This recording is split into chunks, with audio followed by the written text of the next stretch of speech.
If I told you that an internet user with just like 4,700 followers is commanding regional brand ambassador retainers of up to 35,000 rupees a month right now.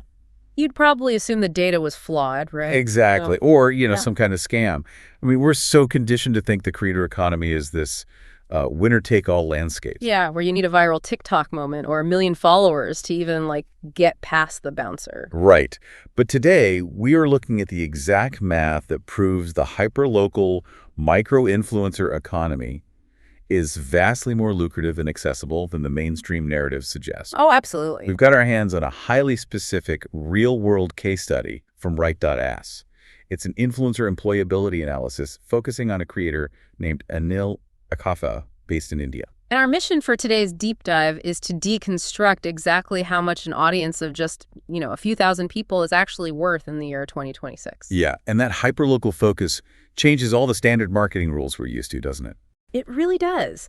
My goal today is to synthesize the raw data from this profile and break down the underlying mechanics of, why it matters to you. Because he isn't a celebrity. No, not at all. He's essentially an everyday user who has cultivated a highly specific regional footprint. Right. And by reverse engineering his digital presence, we actually get a masterclass in modern digital employability. It's super fascinating. It highlights this massive shift in how brands allocate their budgets, moving away from broad, untargeted reach and toward deep geographic community embedding. Okay, let's unpack this. Because if we are going to understand how someone monetizes an audience this size, we really have to start with the raw anatomy of the network. Right, the actual numbers. Yeah, because the source material begins with this process of audience decomposition. And the numbers here paint a very specific picture. So on Facebook, he has roughly 4,700 followers. And he's following almost nobody himself. Right, just 3 accounts. Which the source flags as a really strong indicator of organic inbound growth rather than, a follow-for-follow scheme. Exactly. But it's the structure of his 1,398 actual friends that caught my attention. Oh, the mutual overlaps. Yes. The analysis specifically isolates these heavy mutual overlaps. He has 242 mutual friends with one top connection, 159 with another, 291 with another. When I first read that, my immediate thought was, isn't this just an echo chamber? Yeah, and what's fascinating here is that what looks like a bug to a global creator is actually a massive feature to a regional brand. Wait, really? How so? Well, in the context of global reach, sure, heavy mutual overlap means you are hitting the same social circle over and over. Right, which usually means your growth is stunted. But in the world of regional micro-influencing, that localized saturation is exactly the product you are selling. Oh, I see. The source points out that this overlap indicates deep, entrenched community embedding within Hyderabad and the broader Telangana social circles. So it isn't just random algorithm traffic scattered across the globe. Exactly. It is a cohesive, verified network within a Tier 1 Telugu metro, which is known for a high purchasing power demographic. So instead of a global satellite broadcast, it's like a tightly focused local AM radio frequency. That is a highly accurate way to frame it. Like a global broadcast might hit 1 million antennas, but it's mostly background noise. But if you own the specific radio frequency for one city, everyone tuned in is fully immersed in local happenings. They actually care about the local context. Yeah, and we see that local resonance in his engagement metrics, too. Oh, right, the content analysis. The analysis looks at specific content to gauge the audience's pulse. So a post promoting a mango product. Which is a classic regional agri-commerce play. Right. That one pulled in 97 reactions. Then another post featuring a local social figure generated 144 reactions and over a dozen comments. And the source averages this out to about 120 reactions per post. Right, which gives us an engagement rate of around 2.5%. Now, for anyone who tracks these metrics, 2.5% might initially seem, unimpressive. It sounds low if you're used to seeing viral numbers. But the analysis provides benchmark context that changes the narrative entirely. Let's hear the benchmarks. Okay, so nano-influencers under 1,000 followers usually sit between 5 and 8%. Okay. Micro-influencers in that 1K to 10K bracket where Anil sits, they average 2 to 5%. Right. And mid-tier accounts over 10,000 followers plummet to 1 to 3%. So a 2.5% rate isn't just surviving. No, it's a fully healthy, unbodied baseline for his tier. Exactly. It proves there's a genuine pulse. It demonstrates that the mutual overlap we discussed isn't just like a dormant friend list from 10 years ago. Yeah, it is an active, responsive network. And that responsive network is precisely what dictates his employability score. Right. The source assigns him an employability score of 6.5 out of 10. And the breakdown of who would actually deploy marketing spend on a 6.5 is incredibly revealing. Oh, totally. Yeah. The analysis states he is highly employable right now for regional FMCG brands. So fast-moving consumer goods, specifically local food, beverages, and agri-products. Yep. He's also primed for local real estate project launches in Hyderabad. Which makes sense with the local trust factor. And regional edtech platforms specifically targeting Telugu speakers and even local civic awareness campaigns. But the analysis is equally clear about his limitations. Yeah, he's not for everyone. Right. He is entirely unsuited for premium national brands, pan-India influencer networks, or like high-level fintech brands. Because those entities require massive scale. Exactly. They need strict third-party audience demographic verification tools that a 4,700-follower personal profile simply cannot provide. They need the global satellite, not the local radio tower. You got it. But here's where it gets really interesting.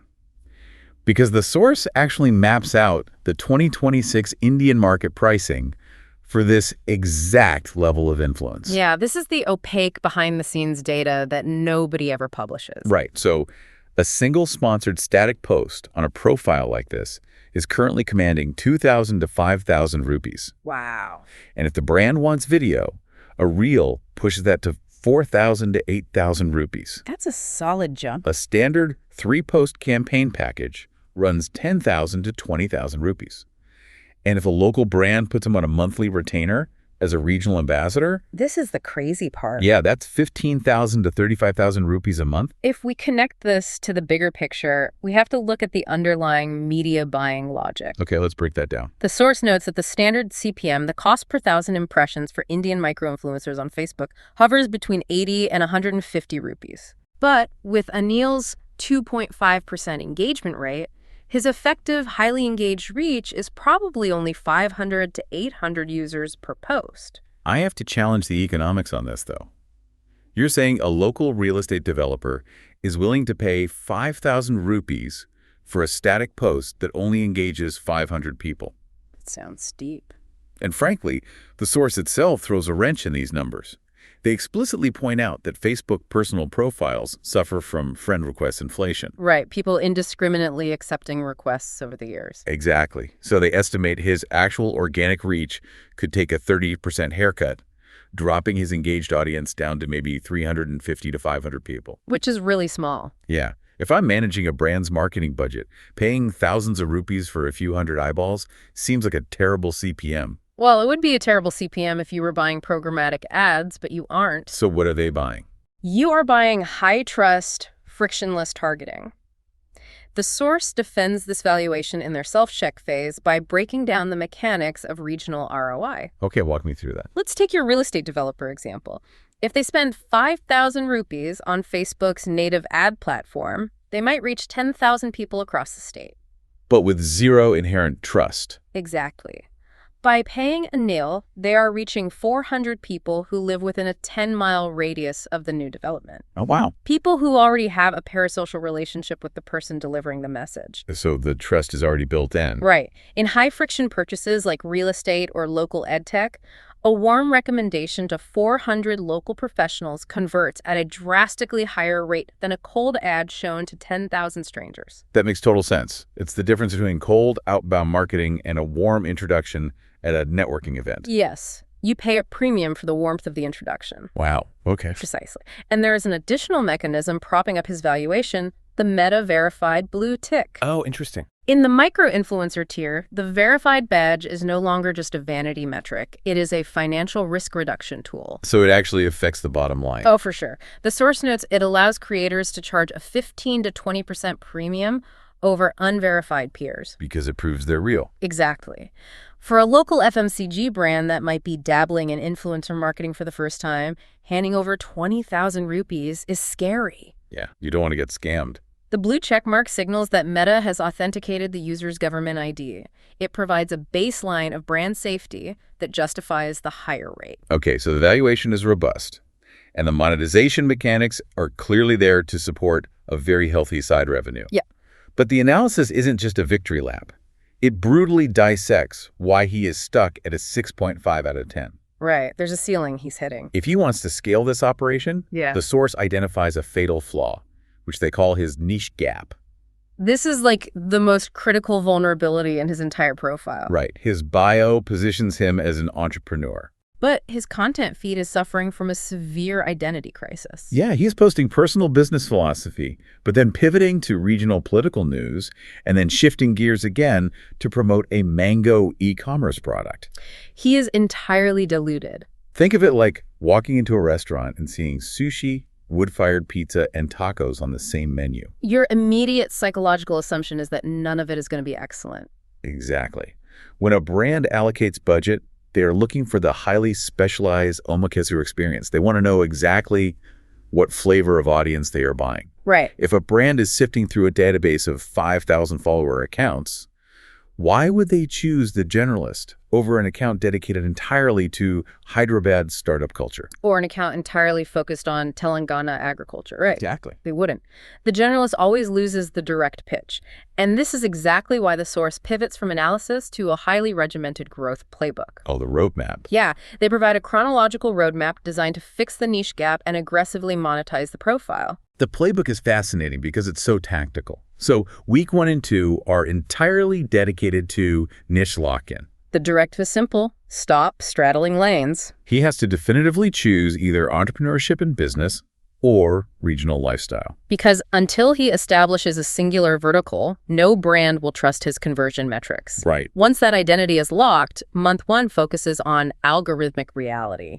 Yeah, the platforms. The source points out a harsh truth about his current setup. Facebook's organic reach for external links and promotional content is heavily suppressed by the current algorithm. Because Meta wants you paying for ads. Exactly, not doing organic brand deals. So, to bypass this suppression, the strategy demands cross-platform repurposing to Instagram Reels. That makes sense. He already has video capability, but moving to Reels unlocks the algorithmic discovery engine that Facebook personal profiles simply lack. While still overlapping with his core Telugu demographic. Precisely. Which leads perfectly into the monetization phase. Because by week 2, the mandate is to build a one-page media kit. We see so many creators skip this step. Yeah, but it's the fundamental bridge between amateur and professional. It requires organizing that 2.5% engagement rate, the hyperlocal demographic data, and that 10 to 20,000 rupee package pricing into a single PDF.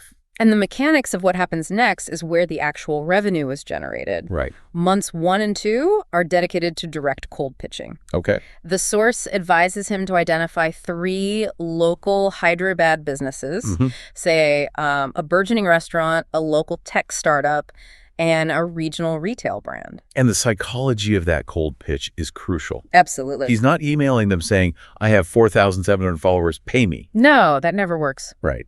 He is attaching that media kit and saying, I have a verified network of 1,300 deeply embedded local professionals in your exact delivery radius, and my audience actively engages with local commerce recommendations. That is a pitch a local business owner can actually map to their bottom line. Yeah.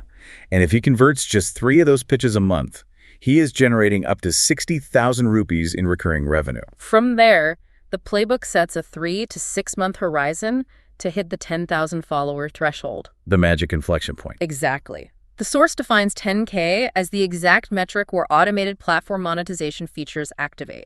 And where mid-tier agencies start including you in broader regional campaigns. But scaling to that point requires brutal consistency. Like posting 5 times a week? Yeah, heavily weighted towards short-form video. And the entire playbook hinges on the discipline of sticking to the newly defined niche. So what does this all mean?